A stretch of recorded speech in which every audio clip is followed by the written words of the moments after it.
The enigma of Mansa Musa, how one man's wealth collapsed the Mediterranean economy. The man who carried too much gold. The desert is quiet at night. Not silent, not completely. There is always something. A soft shifting of sand, like fabric being folded by invisible hands. The distant groan of wind slipping over dunes that look identical in every direction. And somewhere, faint but persistent, the dull rhythm of footsteps. Thousands of them. If you stood there in the darkness of the Sahara in the year 1324, you might think you were dreaming. Because no caravan should sound like this. No group of travelers should stretch so far into the horizon that their torches look like a fallen constellation scattered across the earth. And yet, there it was. A moving empire of people, animals, wealth, and ambition. At its center rode a man whose name would echo far beyond the desert, far beyond his lifetime, and quite unintentionally into the fragile economies of distant cities that had never even heard of his homeland. His name was Mansa Musa. And on that quiet night, as the caravan pressed forward under a sky overflowing with stars, he was carrying something far heavier than gold. He was carrying consequence. To understand how one man could destabilize economies across the Mediterranean world, we have to step back, not just a few years, but into an entirely different mental map of the world. Because in the early 14th century, the center of wealth was not where many might expect. Europe, for example, was struggling. Still recovering from cycles of famine, political fragmentation, and just generally trying to hold itself together without falling apart every few decades. Trade existed, of course, but it was delicate, regional, and often limited by geography and conflict. Meanwhile, across the Sahara, something extraordinary had been quietly developing: the Mali Empire. Now, when people imagine medieval empires, their minds often drift toward castles, knights, maybe a dramatic siege or two. Mali had none of that. No stone fortresses looming over green hills, no armored cavalry charging across open fields. Instead, it had something far more valuable: control. Control over trade routes, control over resources, and most importantly, control over gold. Lots of it. An almost absurd amount of it. West Africa, particularly regions within Mali's influence, was one of the richest gold-producing areas in the known world at the time. Gold didn't just exist there, it flowed. It moved through markets, through caravans, through systems of exchange that connected the interior of Africa to North Africa, the Middle East, and eventually Europe. And at the center of this system sat the rulers of Mali, known as Mansa, meaning king. By the early 1300s, that title belonged to Musa. Mansa Musa. Now, Musa wasn't born into obscurity. He inherited a powerful and expanding empire, one already positioned as a major player in trans-Saharan trade. But inheritance alone doesn't explain what came next, because Musa didn't just maintain Mali's wealth, he amplified it, he organized it, he embodied it. And as it turned out, he would eventually overshare it. But we're getting ahead of ourselves. Let's slow down. Before the pilgrimage, before the gold, before Cairo would even know his name, Musa was a ruler navigating a complex world of politics, religion, and economics. Mali's strength came from its ability to sit at the crossroads of major trade routes. Caravans moved salt from the Sahara down into West Africa. Gold moved north. Along with it came ideas, language, and faith. Islam had already begun to spread through these trade networks, and by Musa's time, it had taken root among the elite. Musa himself was a devout Muslim. And that matters more than it might seem. Because in Islam, there is a deeply significant journey known as the Hajj, the pilgrimage to Mecca. It is not just a religious obligation, it is a statement, a declaration of faith, of unity, of participation in a broader world beyond one's borders. For a ruler like Musa, performing the Hajj was both spiritual and political. It connected him to the wider Islamic world. It legitimized his rule in the eyes of powerful scholars and leaders far beyond Mali. It placed him, quite literally, on the map. And so, sometime around 1324, Musa decided he would make the journey. Now, most people who undertook the Hajj traveled with modest caravans. A group of companions, some supplies, maybe a few animals. Enough to survive the journey, but not much more. Musa, however, Musa did not travel modestly, because of course he didn't. Imagine preparing for a journey across one of the harshest environments on Earth. You would need water, food, protection, navigation, animals capable of enduring extreme heat and long distances. Now imagine scaling that up, not by 10, not by 100, but by thousands. Historical accounts, some exaggerated, some likely accurate, describe a caravan that included tens of thousands of people, soldiers, servants, officials, slaves. Camels numbering in the hundreds, each carrying significant quantities of gold. Not coins, necessarily. Raw gold, dust, nuggets, bars. And accompanying them were individuals tasked with distributing this wealth. Yes, distributing, not just carrying it, giving it away, freely, generously, almost carelessly. At least, that's how it would appear later. At the time, though, this generosity was not seen as reckless. It was seen as powerful. In many cultures, wealth is displayed through accumulation. You show what you have by holding on to it. In Musa's world, wealth was also demonstrated through giving, through abundance, through the ability to share without hesitation because you had so much that it didn't matter. Or at least, it didn't seem to matter. Yet. The caravan moved northward, crossing the vast Sahara in stages. Days melted into nights. The horizon barely changed. Sand, sky, and the slow, steady march of human ambition. There must have been moments of stillness, moments where the enormity of the journey settled in, where the stars above felt impossibly close, and the world behind them, the Empire of Mali, felt both distant and ever-present. And always there was the gold, heavy, silent, waiting.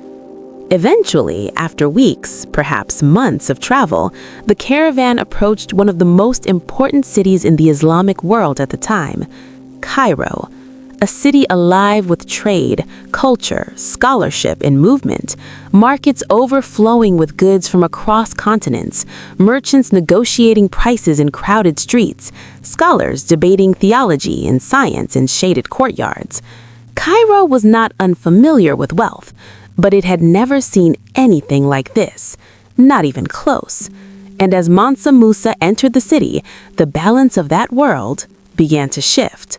Quietly at first, almost imperceptibly, like the first grain of sand slipping down the face of a dune before an avalanche. But we'll pause here for now, because the real story, the moment where generosity becomes disruption, where gold becomes a problem rather than a blessing, that begins in Cairo, and that is where things start to go wrong, very, very slowly, and then all at once. Cairo, gold, and the beginning of economic collapse. Cairo did not sleep. Not really. Even in the quieter hours, when the sun had dipped below the horizon and the heat finally loosened its grip, the city still breathed. Lantern light flickered against stone walls. Merchants whispered late-night deals over cups of something warm and bitter. Somewhere, always, a donkey brayed in protest, as if personally offended by the entire concept of commerce. It was a city that understood movement. Trade flowed through it like blood through a living body. Gold, textiles, spices, ideas, everything passed through Cairo at some point, and everything left changed. But Cairo also understood balance, and that balance, delicate as it was, had taken generations to stabilize. Which is why, when Mansa Musa arrived, the city didn't immediately realize what was about to happen. At first, it looked like spectacle, an extraordinary procession entering the city from the deserts. Thousands of attendants, camels burdened with cargo, officials dressed in fine garments unfamiliar to Egyptian eyes. The kind of event that makes people stop mid-sentence and stare, forgetting what they were doing just moments before. And at the center of it all, Musa himself, calm, composed, measured. A king who carried his wealth not as a burden, but as a quiet certainty. Word spread quickly, as it always does in places like Cairo. There was a ruler from the far west, a king so wealthy that his caravan seemed endless. A man who, according to increasingly dramatic retellings, traveled with entire mountains of gold. Naturally, people were curious, merchants especially, because curiosity in a trading city is rarely just curiosity, it's opportunity. Now, Cairo in the early 14th century was under the rule of the Mamluk Sultanate, a powerful regime built on military strength and sustained by control over key trade routes linking the Mediterranean to the Indian Ocean.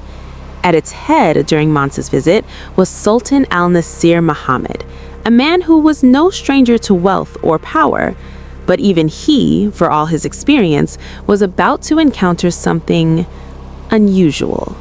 Because when Musa arrived, he didn't behave like a typical visiting ruler. He didn't limit his interactions to formal diplomacy. Instead, he began to give, and give, and give.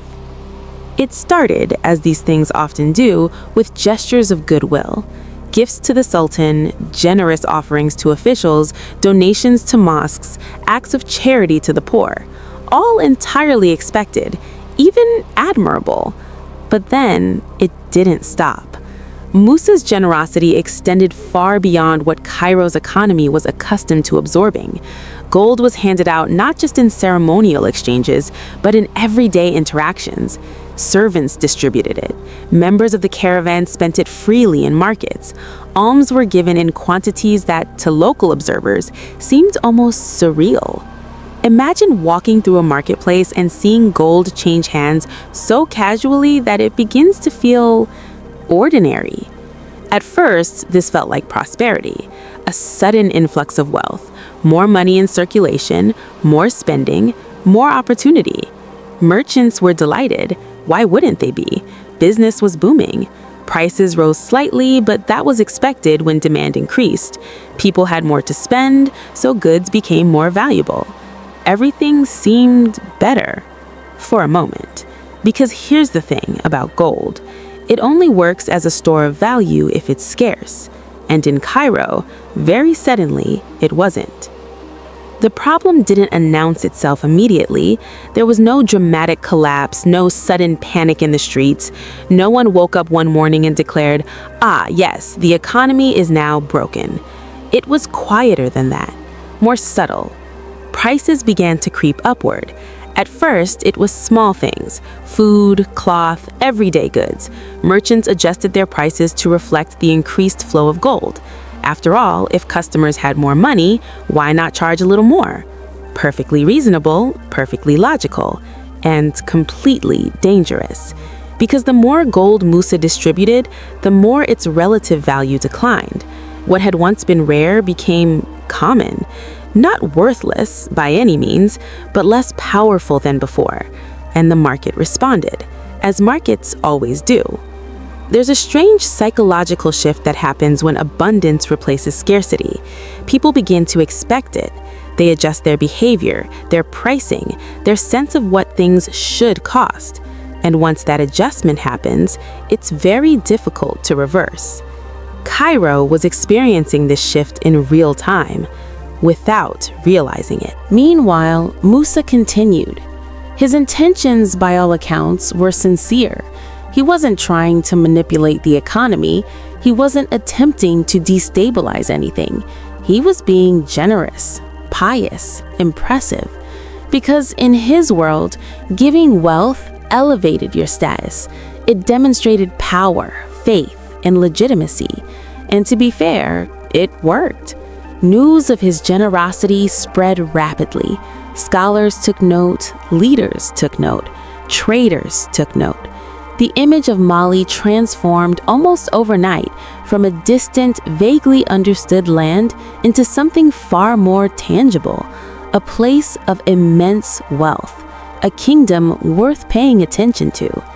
In that sense, Musa's strategy was brilliantly effective. He put Mali on the map.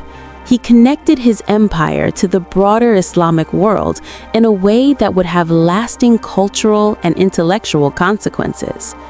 But there was a cost, and that cost was being quietly calculated in the markets of Cairo. By the time Musa prepared to leave the city, the effects were becoming harder to ignore. Gold had lost a noticeable portion of its purchasing power. Prices had risen significantly compared to just months earlier. The economic balance that Cairo relied upon had been disturbed, not destroyed, not yet, but shaken. And here's the part that makes this story linger a little longer than it should. The effects didn't disappear when Musa left. They stayed for years. Some accounts suggest that the devaluation of gold in Cairo persisted for over a decade, a slow, lingering consequence of a brief moment of overwhelming abundance. Think about that for a second. A few months of generosity echoing through an economy for 10 years. That's not just influence, that's impact. And it didn't stop in Cairo, because Cairo wasn't isolated. It was connected to the Mediterranean world through trade networks that stretched across North Africa, into the Middle East, and up into Europe. Gold flowed outward, prices adjusted elsewhere. The ripples spread, quietly, relentlessly, like a stone dropped into water, sending waves far beyond the points of impact. By the time Musa continued his journey toward Mecca, the damage, if we can call it that, had already been done. Behind him, Cairo was left to adapt, to recalibrate, to deal with the consequences of something it had never prepared for, an excess of wealth, which, as it turns out, can be just as disruptive as a lack of it, maybe more. And somewhere along the route, perhaps as the caravan moved eastward under the same endless sky, Musa might have sensed it. Not the full scale of what had happened, but something, a subtle shift, a realization that giving without limit doesn't always lead to stability, that even generosity, when magnified beyond proportion, can create imbalance. Or maybe he didn't. Maybe to him it was simply a successful journey, a demonstration of faith and power, a moment of connection with the wider world. History doesn't always tell us what people felt, only what happened. The ripple across the Mediterranean. By the time Mansa Musa's caravan disappeared into the eastern horizon, Cairo began to exhale, slowly, cautiously, as if the city itself had been holding its breath the entire time. The markets were still busy. The merchants still called out prices. The donkeys, for reasons known only to themselves, were still deeply unhappy. On the surface, nothing had collapsed. No buildings had fallen. No riots had broken out. Life continued. But something underneath it had shifted. And Cairo, being a city built on trade, felt that shift first. Gold, which had once moved through the city with a kind of measured dignity, now circulated differently. There was more of it, yes, but it didn't feel the same. Its weight hadn't changed, its shine hadn't dimmed, but its meaning had. Where gold had once represented stability, certainty, now it carried a quiet unpredictability. Prices, once relatively steady, had begun to drift, not wildly, not chaotically, but enough to make experienced merchants pause for just a moment longer before agreeing to a deal. And in a place like Cairo, hesitation is unusual, because hesitation suggests doubt, and doubt in a trade network spreads faster than caravans. To understand why this mattered beyond Cairo, you have to picture the Mediterranean world not as separate regions, but as a web, a living, breathing web of exchange. Gold from West Africa moved north into cities like Cairo. From there, it flowed into the broader economy, into North African ports, into Middle Eastern markets, and eventually into Europe. In return came textiles, ceramics, spices, knowledge, and an endless stream of human ambition. Everything was connected, which meant that when something changed in Cairo, it didn't stay in Cairo. It couldn't. Merchants traveling out of the city carried more than goods. They carried information, prices, trends, observations whispered over shared meals and long journeys, subtle warnings embedded in casual conversation. Gold isn't worth quite what it was. Not a dramatic statement, not alarming, at least not immediately, but enough to make people listen. Because when someone who trades for a living says something like that, you don't ignore it, you adjust. And so, across the trade routes, adjustments began. In Alexandria, a key port connecting Cairo to the Mediterranean, traders noticed changes in the value of gold relative to other goods. Transactions became slightly more cautious. Prices edged upward in response to the increased supply filtering through inland markets.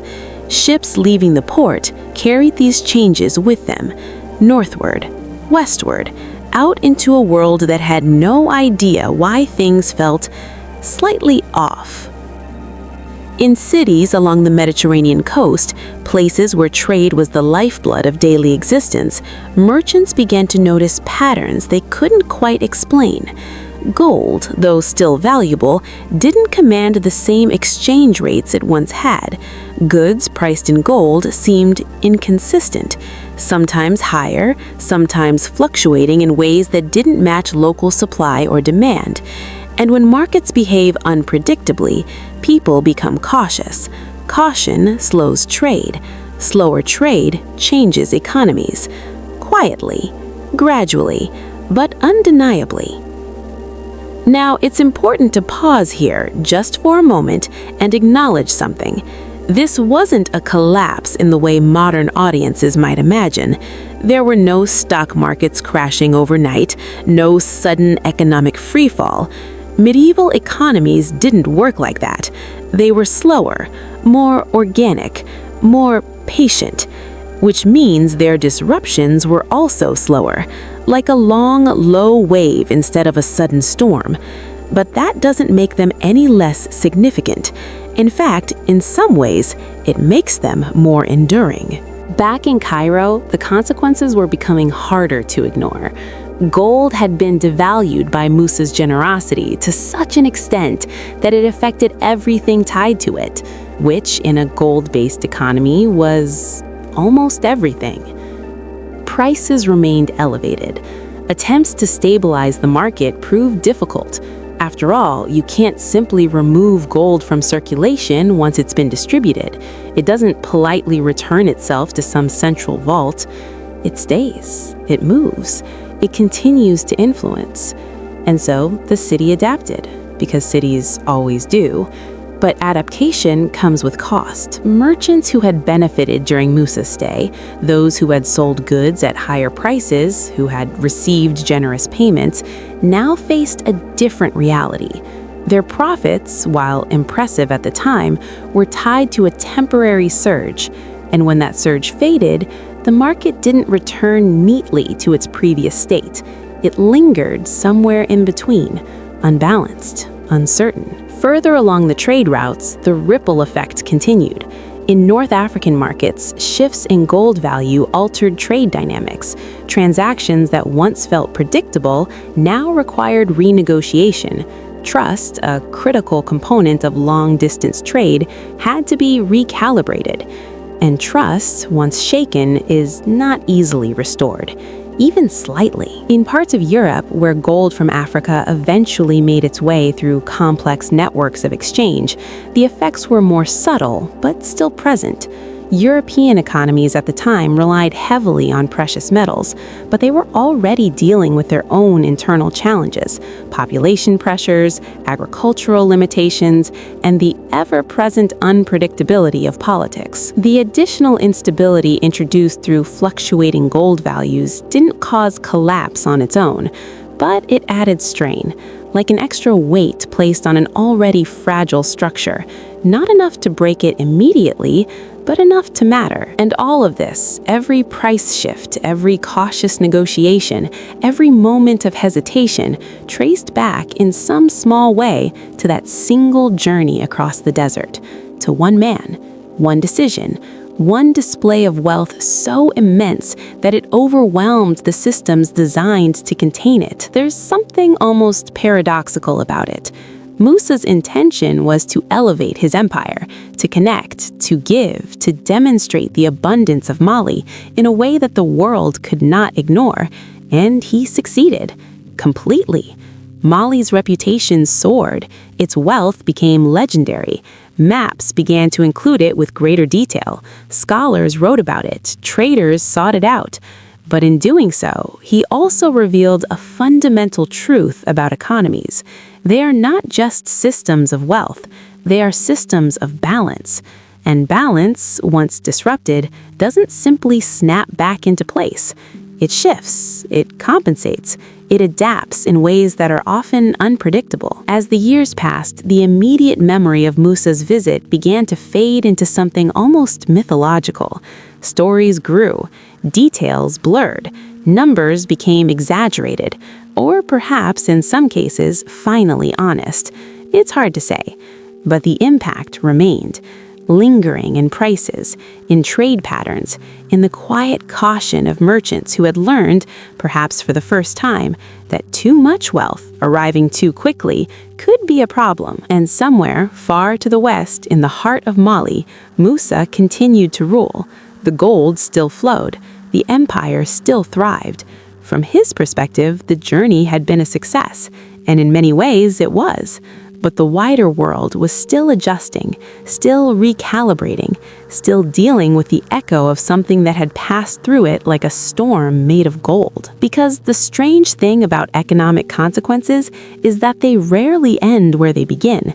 They spread, they settle, they become part of the background, shaping decisions long after the original cause has been forgotten. And yet, for all this disruption, for all this unintended consequence, the story of Mansa Musa does not end in collapse.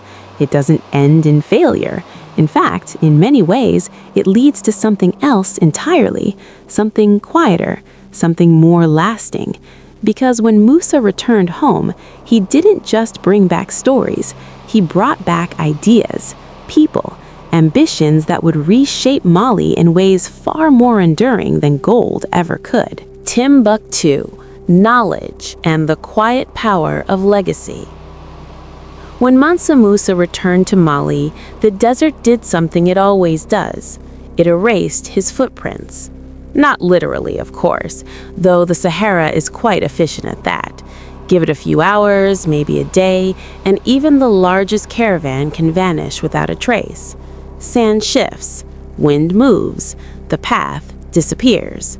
But the memory of the journey, that lingered, carried not by the desert, but by people, by merchants who had seen the spectacle in Cairo, by scholars who had heard the stories in Mecca, by traders who repeated, embellished, and reshaped the tale as it traveled across continents.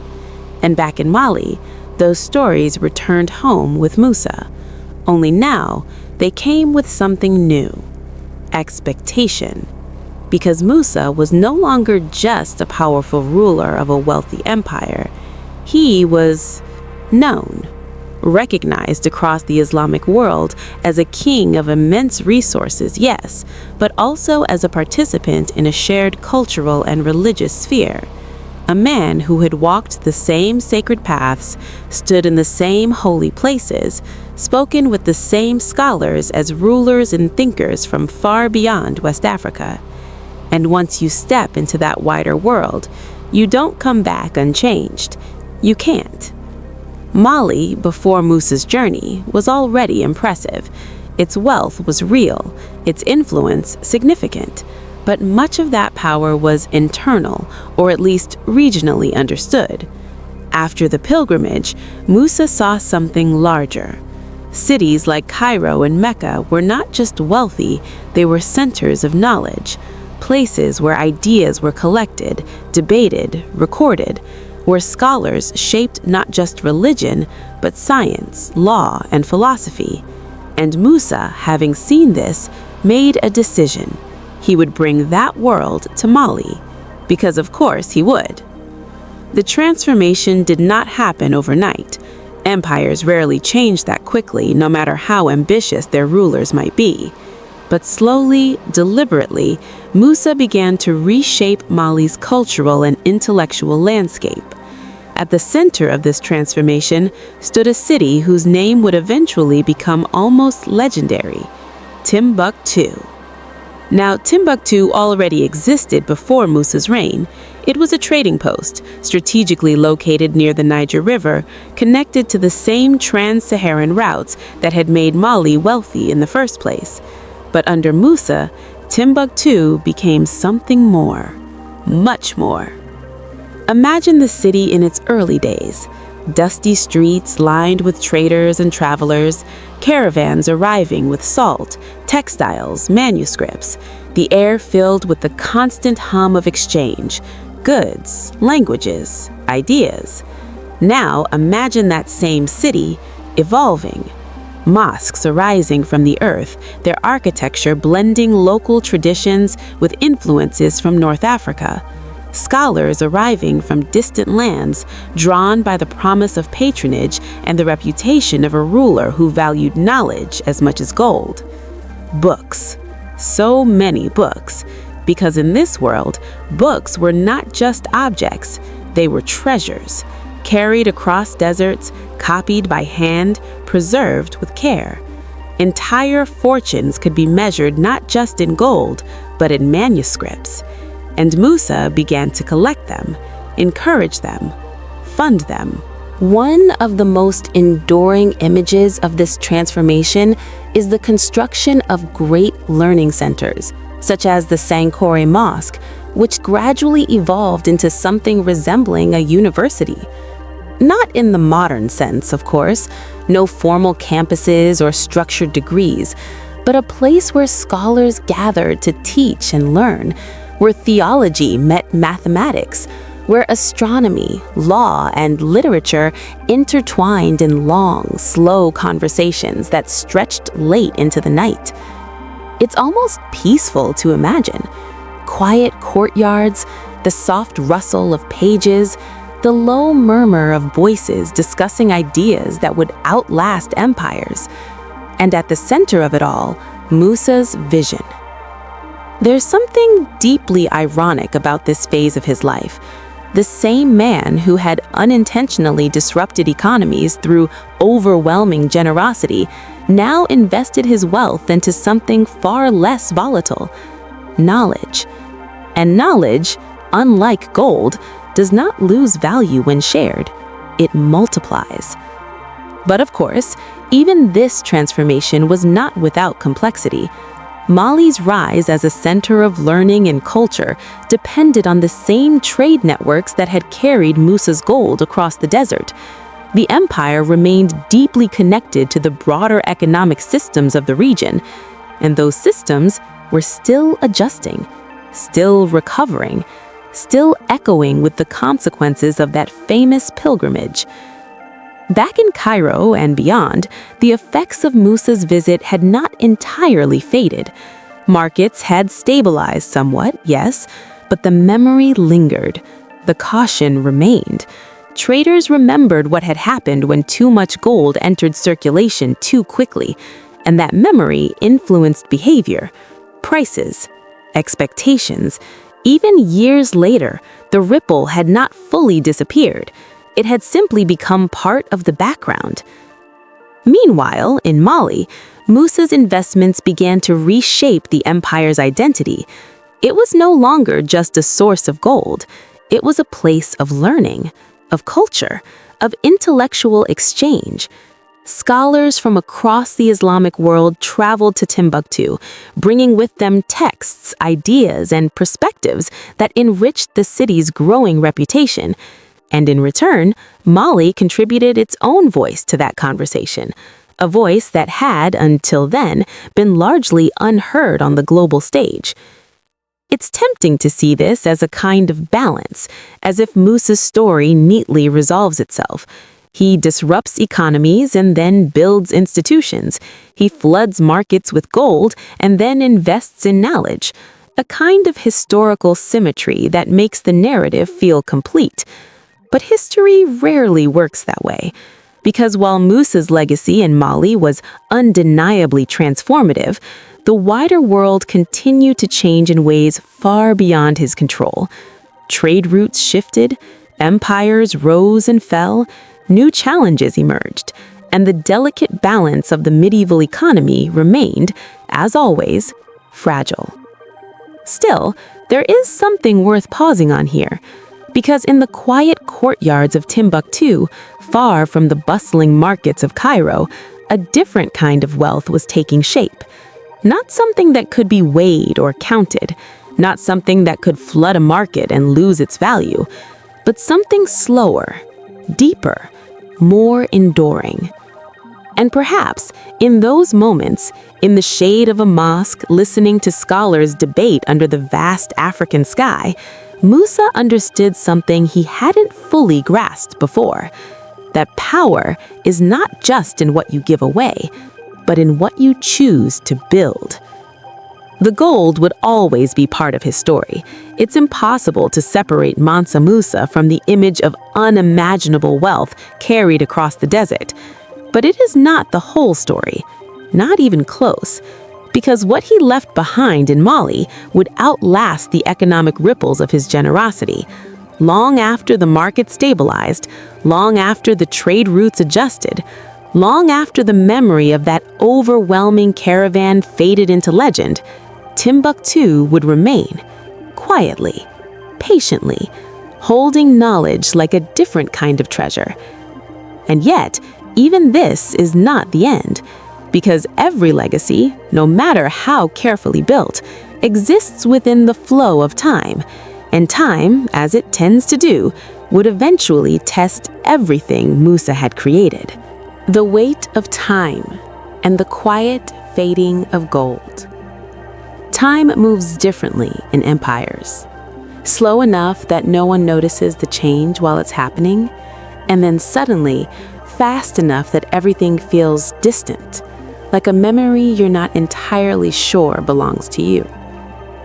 In Mali, after the reign of Mansa Musa, life did not collapse. There was no dramatic fall, no single moment where the empire simply ended.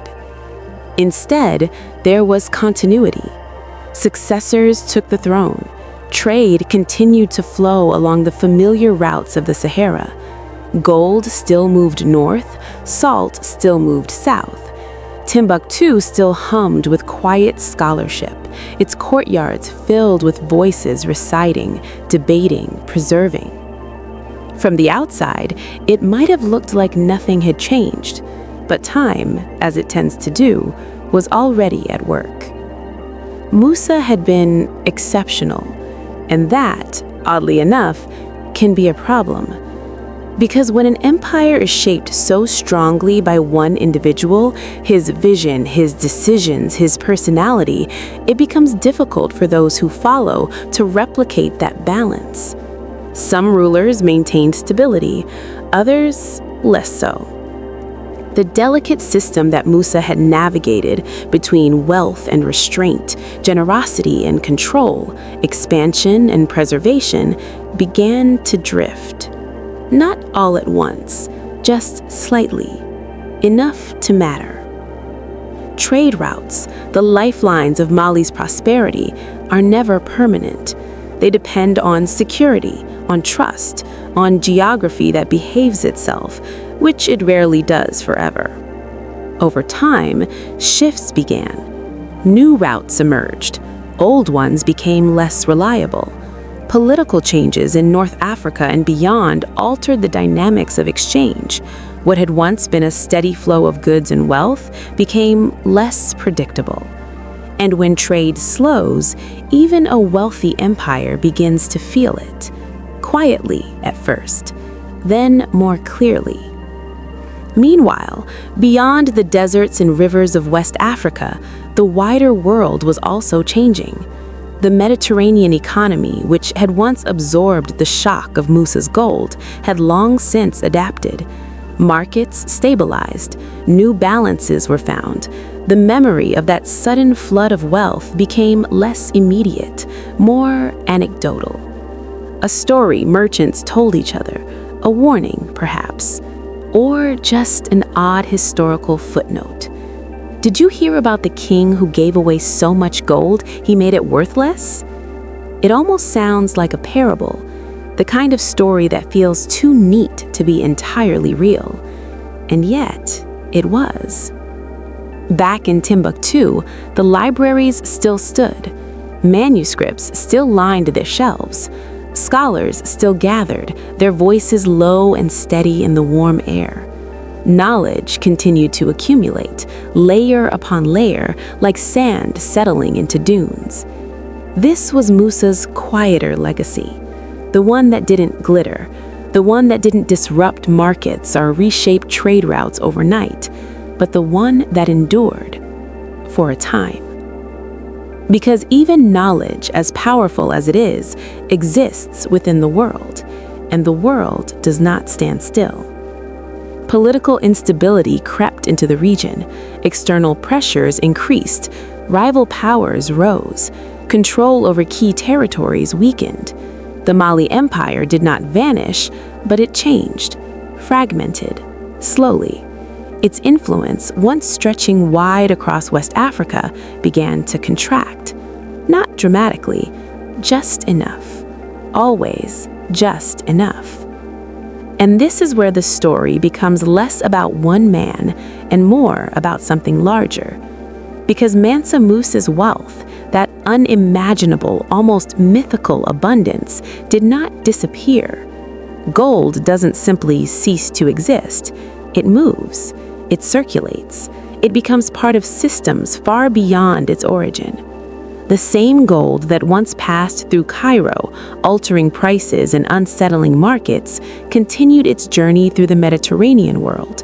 It was melted, traded, reshaped, spent again and again until its origins blurred into anonymity. No one looking at a coin decades later would know it had once been part of Musa's caravan.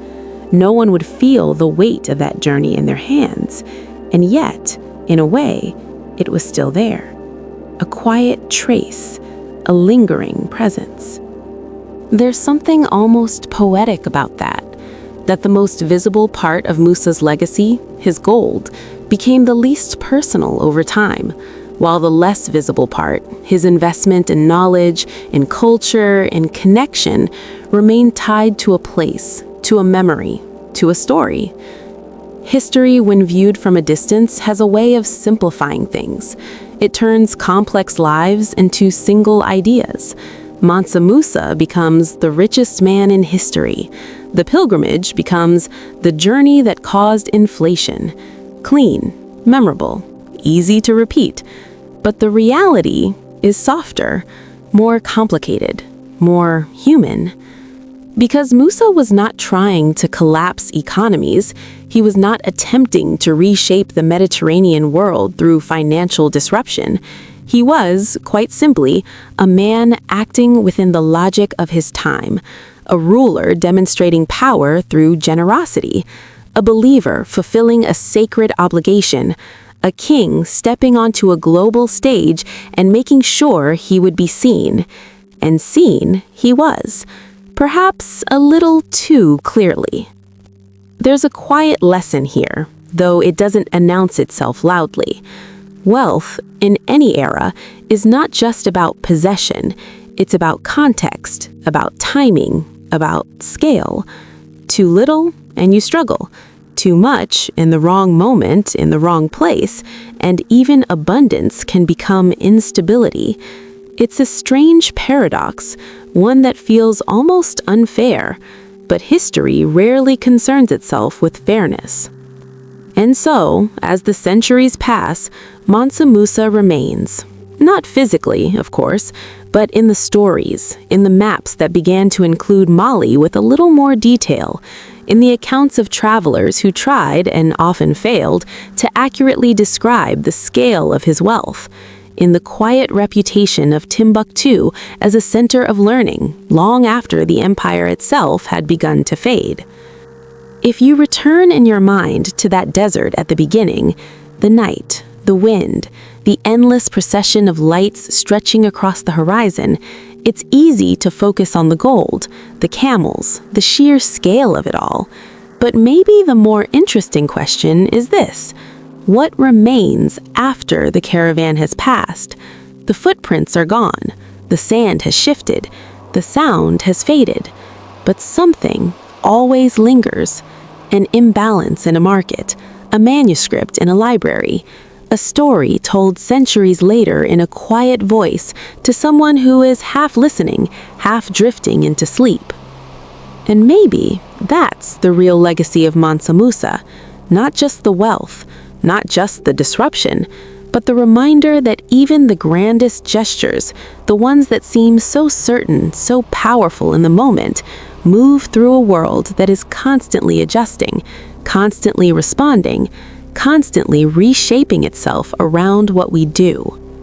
The desert is quiet again now, as if nothing ever happened, as if no king ever crossed it with more gold than the world knew what to do with. And yet, if you listen carefully, in that soft shifting of sand, in the distant whisper of wind, you might still hear it, the echo of footsteps, fading, but never entirely gone. And somewhere, far away, in the memory of history itself, a man still walks across the desert, carrying more than he ever intended, and leaving behind more than he ever knew.